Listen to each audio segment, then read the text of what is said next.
Boldwood presents Marry Me, Maybe? Written by Christy McKellen and read by Laura Kerman. The moral right of the author has been asserted. This performance is owned by Boldwood. Chapter 1. Emily Applegate swung her motorbike in through the open gates of the grand Buckinghamshire estate and screeched to a halt in the car park allocated to visitors. Snatching the keys out of the ignition, she dismounted in one smooth, practiced movement. Leaving her crash helmet swinging from the handlebars, she marched up the sweeping driveway towards the imposing Elizabethan mansion that sprawled like a hubristic monarch before her. The heels of her biker boots dug into the golden gravel with a satisfying crunch as she made a beeline for the front entrance.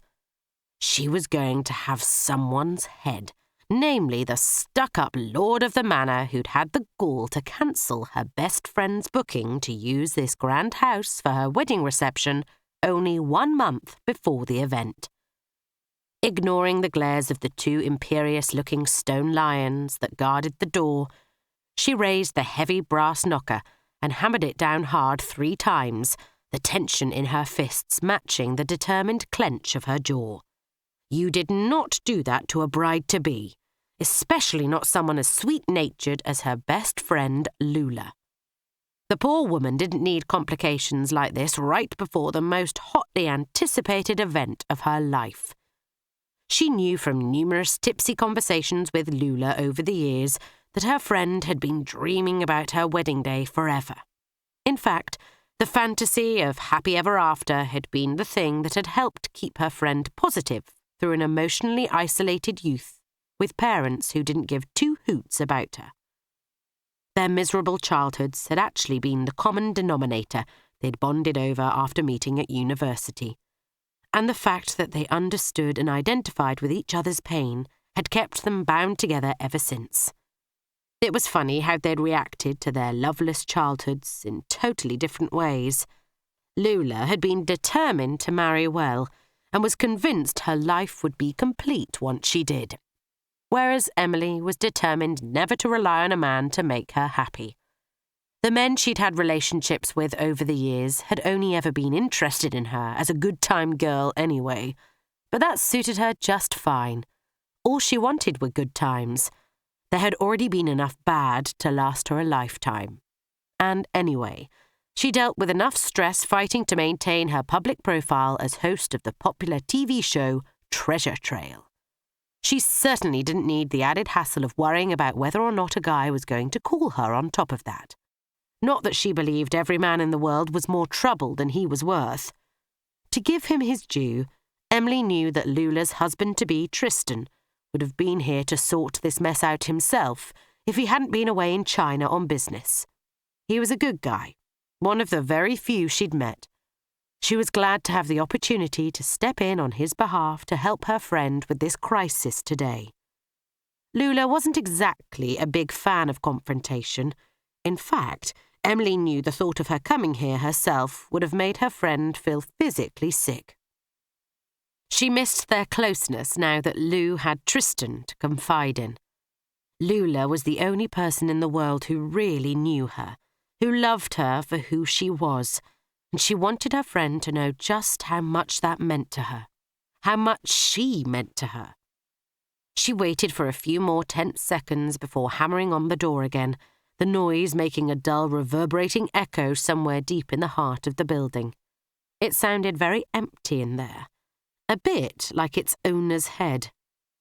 After another minute of frustrated knocking, Emily became aware of a low rumbling noise coming from somewhere behind her.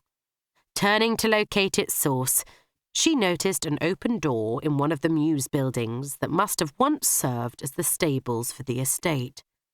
Perhaps there was a groundskeeper in there who could point her in the direction of the troublesome toff of an owner, so she could let his lordship know exactly what she thought of him for so casually ruining her friend's wedding plans. As she approached the open doorway, she could make out the figure of a man bent over some kind of industrial-looking machine as he worked with a large piece of sheet metal. She couldn't see his face clearly because he was wearing perspex goggles to protect his eyes, and his jaw was covered in what must have been a week's worth of stubble.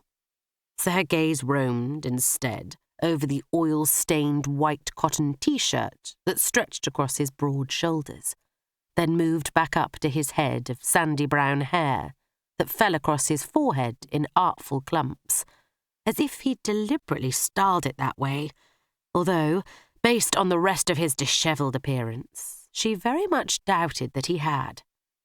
She watched with interest as he took a step to the left and seamlessly switched tools, the handheld machine sending out a shower of sparks that filled the air with silvery blue shooting stars. There was no point in trying to grab his attention with all the pyrotechnics going on, so she settled in to ogle the rest of him instead, taking a moment to appreciate the strong contours of his frame, the dip of his waist leading to the lean line of his hips, and the long, muscled legs encased in oil-stained, multi-pocketed combat shorts. She could see a spanner sticking out of one pocket and what looked like a piece of torn sandpaper out of another. Her gaze dropped further as she noticed a line of dripped grease on one of his robust-looking calves, and she fantasized for a second about what it might feel like to slide her fingertips over the oily, toned muscles there. She shivered in imagined pleasure. There was something insanely hot about this man, looking all roughed up and dirty as he did, and a low, familiar throb began to beat deep inside her. Judging by her body's fiery reaction to him, it had clearly been far too long since she'd last had sex. After spending the last couple of months working flat out filming her show, not allowing any distractions to tempt her, this guy appeared to have rekindled her voracious sexual appetite, and it was now back with a vengeance. The sparks and noise stopped abruptly, and he turned away from the machine to lob a heavy-looking clamp onto a bench to the side of him, where it bounced and settled with a loud clunk-clank. Something was clearly bugging him today, too, if the tension in those work-honed shoulders was anything to go by. The hairs on the back of her neck lifted as she became aware that he'd finally noticed her standing there and had shoved his goggles onto the top of his head so he could give her an impatient glare, one eyebrow raised in apparent annoyance at her unexpected appearance. Looking at his face, now it was revealed in all its glory, she noted that he wasn't what she'd describe as classically handsome. He was a little too rugged, his features too irregular, but there was something darkly appealing about him, something dangerous, something devilish. "Can I help you?" His voice was low and husky, but it had the clip of good breeding about it. Perhaps the owner only employed people from the upper classes here, to make him feel more cocooned in his embarrassment of riches. "I'm looking for the idiot who owns this place. Any idea where I can find him?" she said, flashing the guy a winning smile and walking further into the room. Just because she was mad at his boss, it didn't mean she couldn't be friendly with him. He pulled a rag from his back pocket and wiped his hands on it while he seemed to consider her question. "What do you want with him?" He looked back up to meet her eyes, his gaze shrewd and intense, as if he knew what she'd been previously thinking she wanted from him.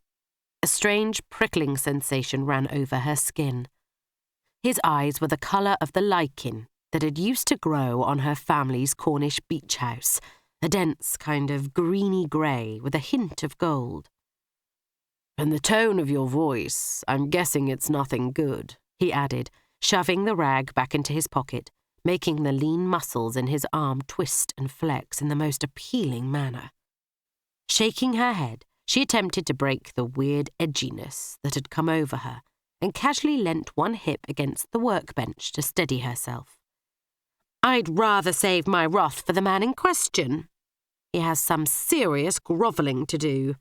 He raised one eyebrow. "Intriguing. I'm sure he'll be delighted to facilitate your every whim." The sarcasm in his voice was so heavy it could have sunk ships. A loyal employee, then? She shrugged, giving him a playful grin. "He'll be fine as long as he gives me what I want.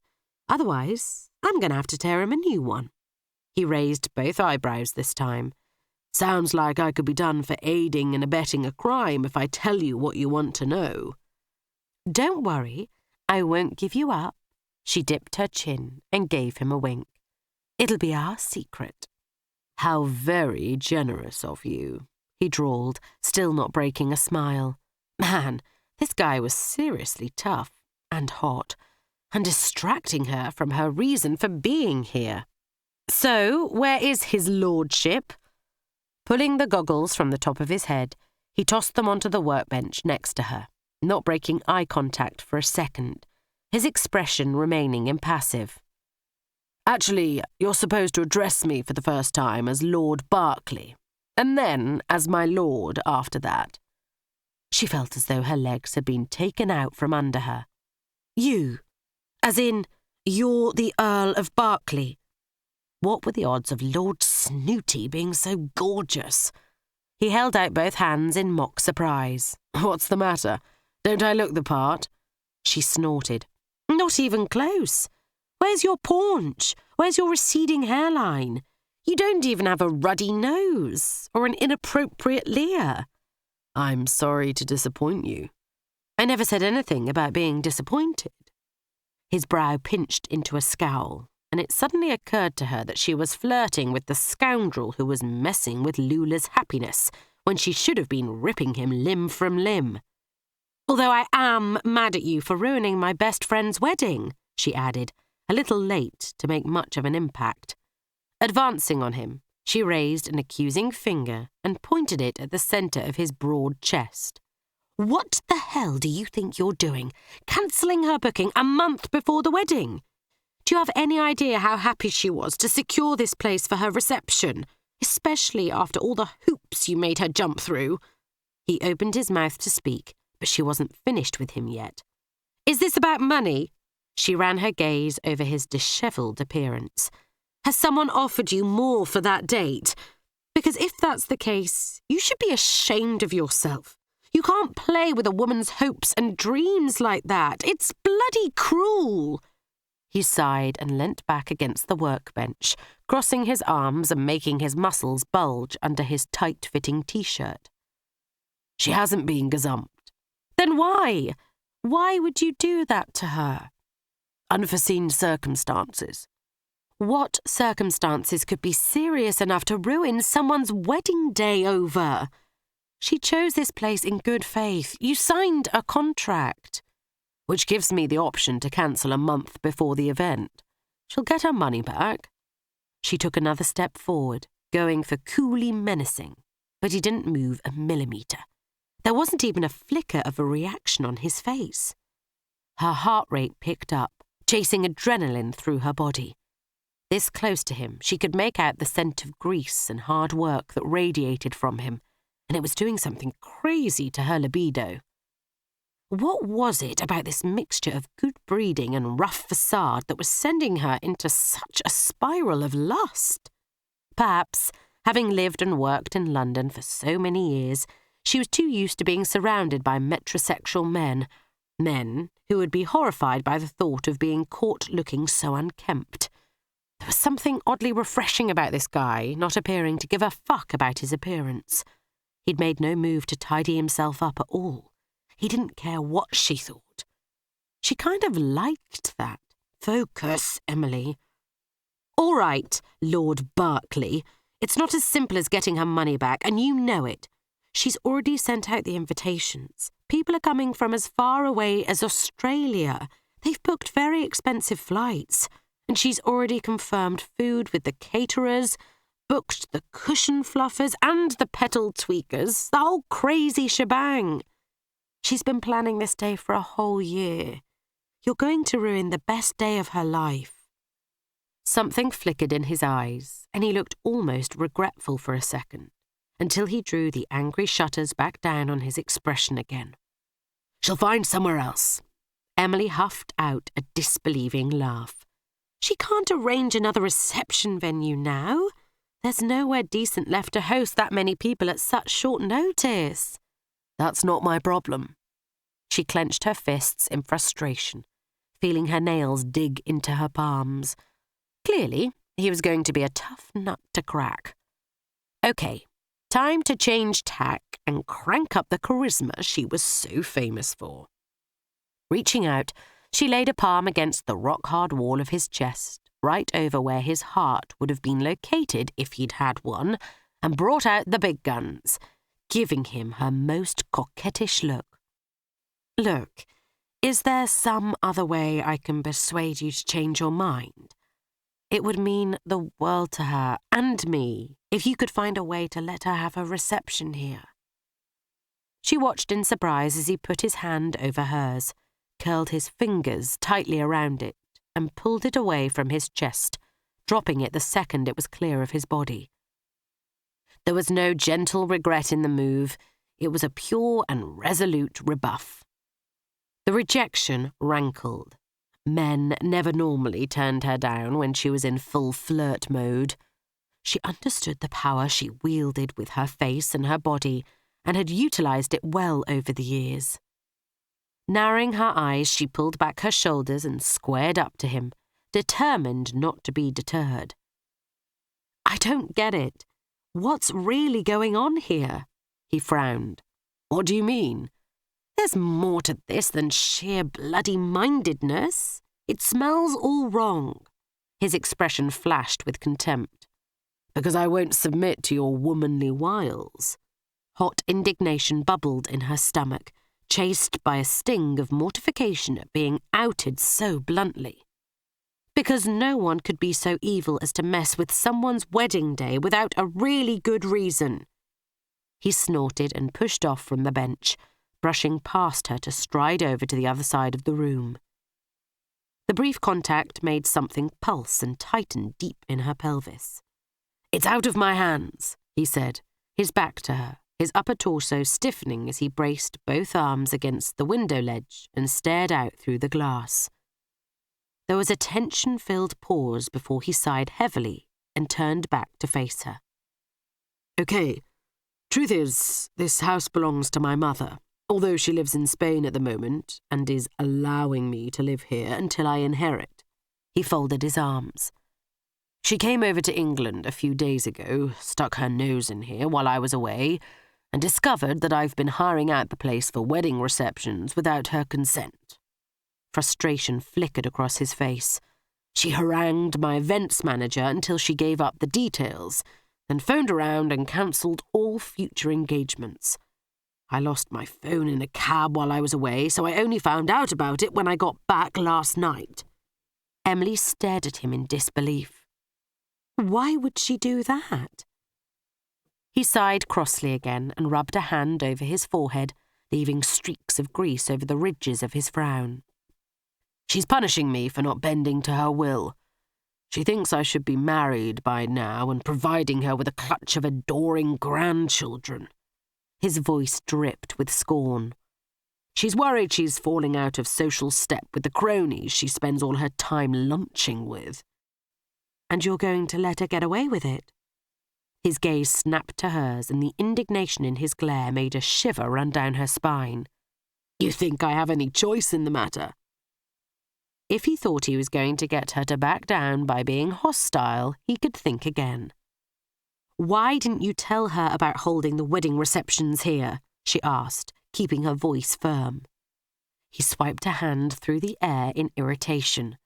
Because I knew she'd put an end to it.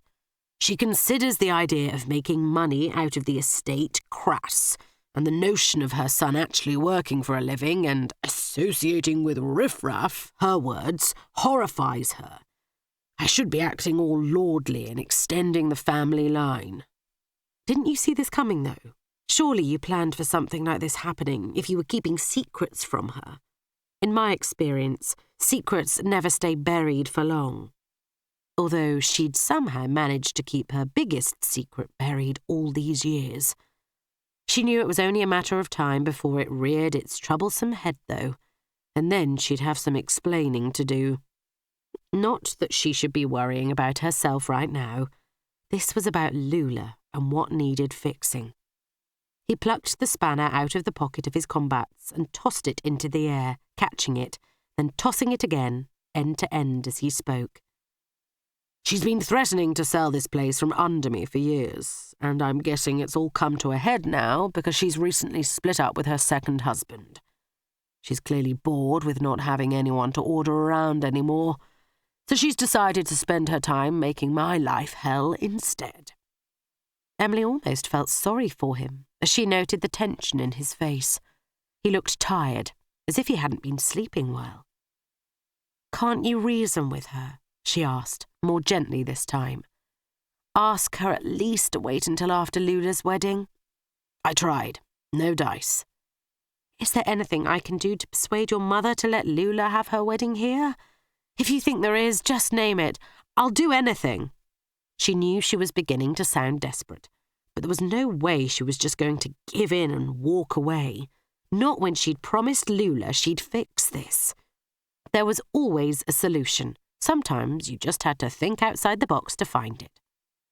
He stopped tossing the spanner and fixed her with a seriously unnerving look. "Anything?" he asked, raising both eyebrows. She took a breath, wondering what she was about to get herself into. "Yes." "Then you're going to have to fall in love with me." Theo watched in amusement as a range of expressions ran across the woman's face, from surprise to disbelief to confusion and back again. She was quite something to look at, tall, with a curvy, well-toned body and a head of long, blonde-tipped chocolate-brown curls. She also had the most striking eyes he'd ever seen. They looked golden in the meagre light trickling in through the workshop windows, and they glowed with the fiery determination that she'd repeatedly exhibited since walking in here. She was for real, he could tell. He'd met women like her before. One woman in particular from his past that he'd rather not be reminded of had been very much like her, and it made him wary. So much so that when she'd made that move to touch him, he'd instinctively snatched her hand away from his chest, as though it might burn him with the fever he felt flickering away at the edges of his memory. This woman was dangerous, pure and simple. But he had an idea that he could use that to his advantage, if he was careful. He needed someone like her, someone who wouldn't be afraid to stand up to his mother, unlike the women he'd most recently dated. If he was going to make the crazy plan he'd been toying with for the last few minutes work, she needed to have the gumption and the initiative to be able to win over his fastidious mother. Judging by the way she'd stood up to him, this woman clearly had those qualities in abundance, and it seemed like a gift from the gods that she'd landed here in his workshop right when he needed her. It had to be fate. Either that, or he was about to make the most serious mistake of his life.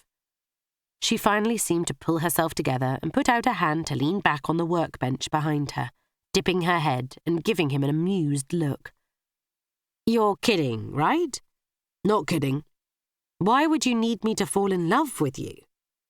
"I don't, really, but in order to get my mother off my back and be allowed to run this estate as I see fit, I need to produce a girlfriend that she believes could be a viable option for future nuptials and the furthering of the family line." He rolled his eyes, and she gave an exaggerated shudder in response.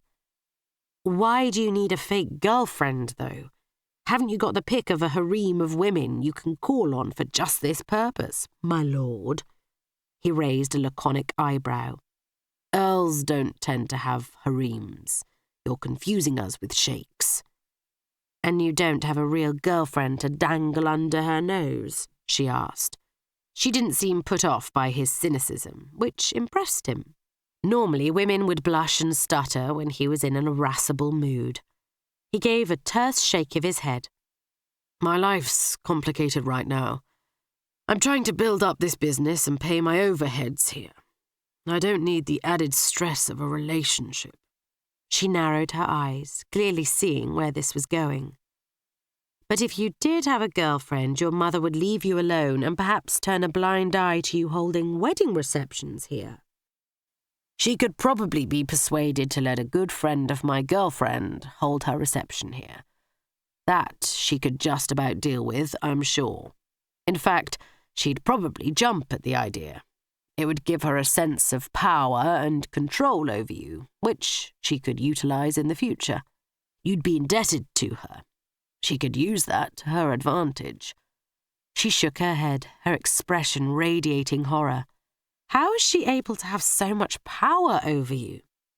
"Because I've been disinherited, and, according to my late father's will, she legally owns this place and can sell it from under me at any time if the whim takes her. It's been her bargaining chip since my father died a few years ago. If I don't fall in with her grand plans, she'll take away my entire inheritance." He cleared his throat. "This house has been my home since the day I was born, and I'm not giving it up that easily. I want to grow my business from here and raise enough funds to renovate the house sympathetically." "Seriously? That all sounds like something from the Dark Ages." He shrugged. "That's my mother. She's been trying to manipulate me my whole life." "And you're not the type to give in to manipulation," she stated, giving him a wry smile. "I actively rebel against it." Her expression became serious. "So, let me get this straight. You need to convince your mother that you're not the closed-off loner she thinks you are, so she'll get off your back and let you live your life of happily single earldom in your mansion with only your tools for company."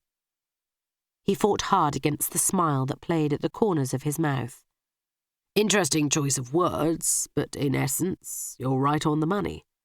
So I need a girlfriend who will satisfy my mother, but who won't expect anything to come from this. We'll pretend to be in love with each other while she's here visiting, which I'm hoping will only be for the next week or two. Then, when she's safely under the illusion that I'm well on the way to marital bliss and has agreed to give me full control over how the place is run, we'll be able to call it quits. It'll be a purely business relationship." She widened her eyes. "Wow, cold. I'm guessing lines like that haven't had the desired effect on the women you've dated in the past." "Not exactly, no. For some reason, the women I've been involved with recently seem to want hearts and flowers from me. And as I'm sure you've probably guessed by now, I'm not that kind of guy." She smiled. "I have, because I'm not that kind of guy either," he snorted. "Sounds like we're meant for each other." She looked away from him, crossing her arms and frowning as if she was thinking things over. "Surely this plan's only going to work in the short term. Won't she quickly move on to nagging you to set a wedding date?" she asked, fixing him with her mesmerizing golden gaze again. "Hopefully she'll be so busy trying to bag husband number 3 by then that she'll leave me alone a while longer. The rest I'll have to play by ear in the future. I just need enough time right now to get my business off the ground and start making money. Then I'll be in a stronger negotiating position." The look she gave him was one of respectful awe. "Okay, look, give me a few minutes to think over your madcap plan, and I'll get right back to you." He raised an eyebrow. The mere fact that she hadn't already stormed away in disgust was encouraging. "Sure. Take your time. I'll be back." "I don't doubt it," he said to her retreating figure. Sighing, he rubbed his hand over his forehead, trying to relieve the achy tension there. The whole madcap plan, as she'd called it, was a long shot, but anything was worth a punt at this point. After giving up a well-paid but mercenary job working for a blue-chip engineering firm in London, he needed to be left to his own devices here in order to build up his own fledgling business until it began to turn a decent profit. The weddings had been a great source of revenue, but he wouldn't be able to go back to doing them until his mother was satisfied that he was on his way to settling down. What he'd neglected to mention was that the real reason his mother was keeping such a tight grip on his inheritance was because she was afraid that he was going to slip back into the dark underbelly of the life he'd wallowed in a few years ago and fritter it all away on drink and women. He'd been a major source of embarrassment to her during those years, and she was determined not to allow him to put her through that again. Not that he intended to. Those crazy, hedonistic, sex and drugs-filled days were well and truly behind him now. Turning back to the bandsaw, he ran another sheet of metal through it. finding a calming solace in the screech of the hard materials as they tore against each other.